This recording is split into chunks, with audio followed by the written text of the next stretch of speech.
Hi everyone.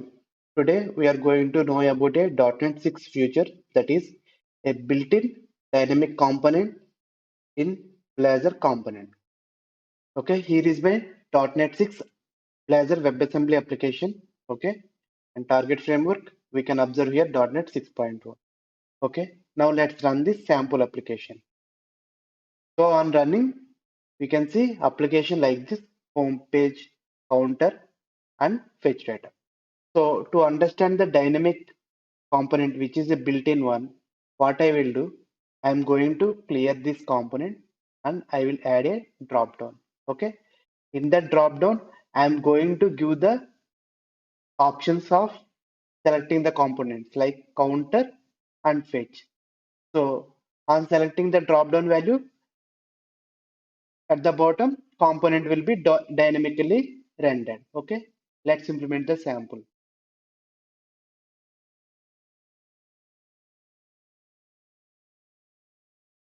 So let's get rid of existing code.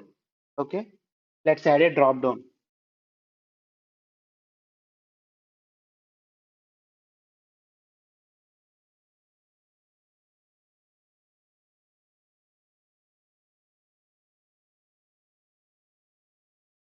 Okay, this is the drop down. Now let's assign option value as my component names. Okay, to do that, I can do like this.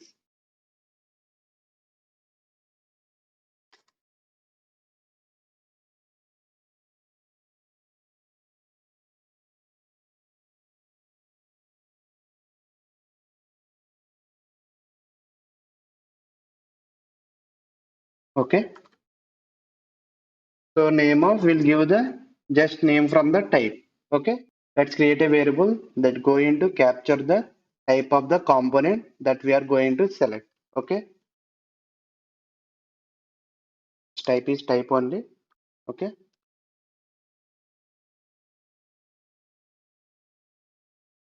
okay, let's create a drop down change event method. Okay.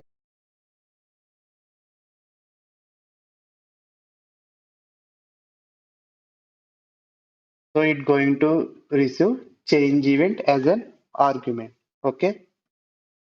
Now we can assign the selected type of component on changing of the drop down. Okay. So here,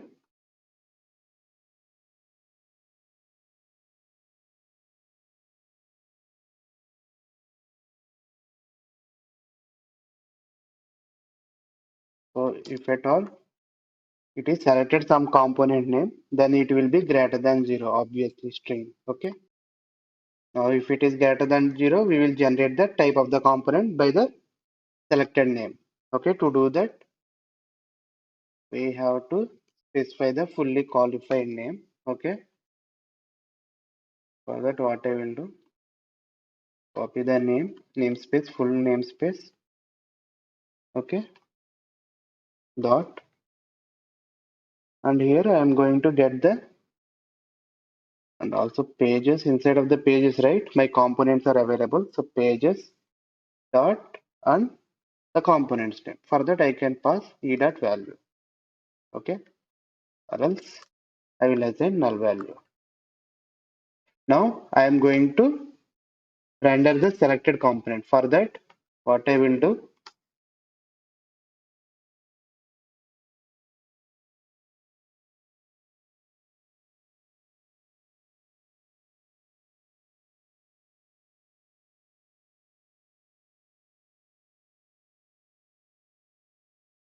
here we check for the selected item has type or not, type of the component. Okay. So now here we are going to use the dynamic component. So built-in dynamic component. So if you type like dynamic C, this is the built-in component provided to us. Okay. To this, we have to specify the type of component we want to render. So to this property, we will pass our selected parameter. Okay.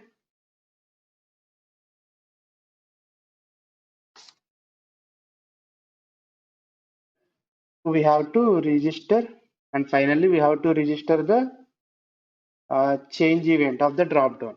Okay, so to do that, here at the rate on change, I can simply pass the on DDL change. Okay,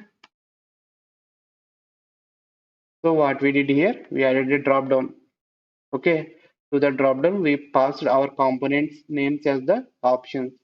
Okay, and we are conditionally rendering the dynamic component. If something is selected by the drop down, then we want to display that by the help we want to display that component with the help of dynamic component. For that, we have to pass the selected component type as the input parameter to the dynamic component.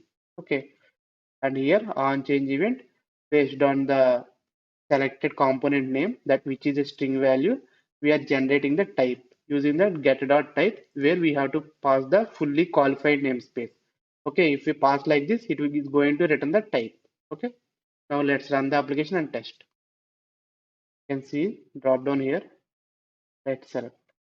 See, I am able to dynamically rendering the component whichever I want. See how beautiful it is. Okay, and if you observe here, we just passing the type of the component, which is fine. What if we want to pass some input parameters to the component? Okay, for that it also supports like a property which is parameter. To this we have to specify the parameter. Okay, so to do that, what we will do first, let me create the input parameters in the counter and the fetch data components. Okay, go to counter component. Okay, here what I will do, I will change this heading as dynamic. Okay,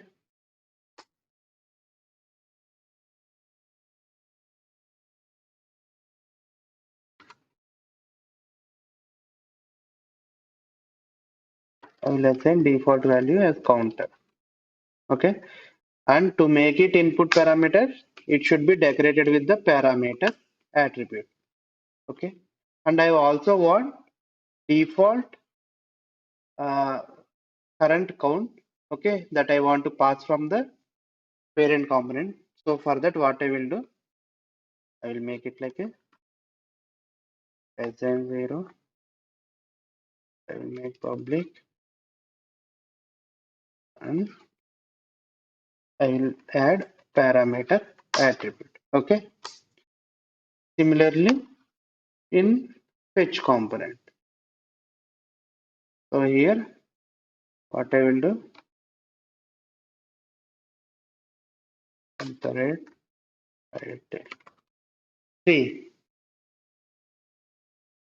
the properties names can be different. Okay, anything. So here I used like title, right? So here let me use header, heading. Okay, to differentiate. Okay, at the rate heading, and let's create that variable.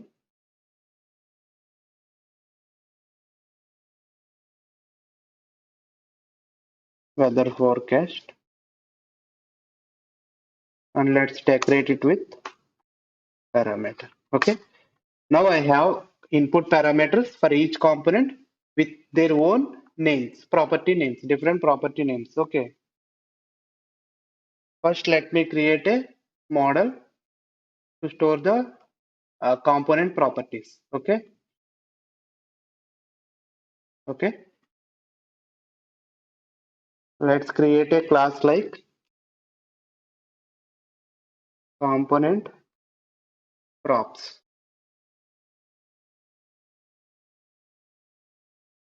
So here is my component props class. Okay, here I am declared a property like dictionary. So here key will be the variable name of the component and object will be the value of the property. Nothing but here string means. So let's take this as an example. Title will be the key, that is string.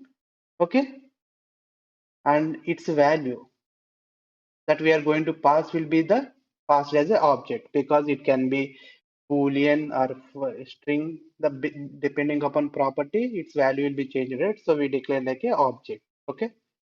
So now let's declare a variable for it in the index.razor component. Okay. Private dictionary string of component props. Here again declare another string. So this dictionary contains property, component property and its value. So this dictionary will have this key means component name and their whole collection of values. Okay. Okay. Here key will be the name of the component. Okay. And dictionary will be the, sorry, here component props, we will declare the component level properties. Okay. So here props equal to,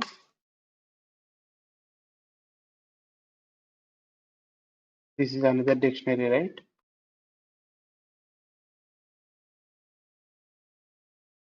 So let's do for doing for counter, right? So what are the input parameters we have? Title is one input parameter. Okay. And I want to pass some value, right? That should be given here. So I will pass the title like my counter. Okay. And then we have another property, right?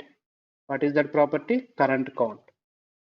So I will pass, so that will be the key here, and its value I'm going to send 5 as the initial count. Okay.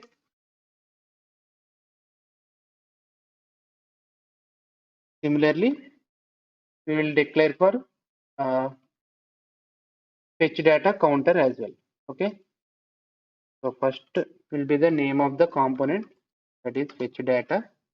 Okay.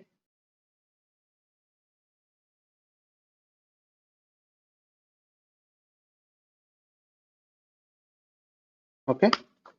So a bit confusing. This one, this is nothing but a dictionary that contains another dictionary. So dictionary, first dictionary is for knowing the component. Second dictionary is for maintaining the properties of the each component. Okay. So now to these parameters, we are going to pass the properties of the each component. Okay. So to do that, we are going to use comp proper props. Okay. This variable I am giving, and dictionary is nothing but the name of the component, right? So here selected component dot name, that gives the name of the component, and finally I want get the props. Okay, that's it. Okay, now let's test it. Okay, let me select counter component. See here, my custom header and initial value 5. If I increment, it will start incrementing from 5. Similarly, if I select fetch component, see my weather forecast, my custom property. So that is how the dynamic component works in Blazor WebAssembly. Okay, this is the feature that is available from the .NET 6 onwards. Okay, so that's all about the built-in dynamic component in Blazor application. I hope this video has delivered some useful information to you all. If you like my video, please do support me by subscribing to my channel. Soon I will meet you with new concepts. Until then, signing off.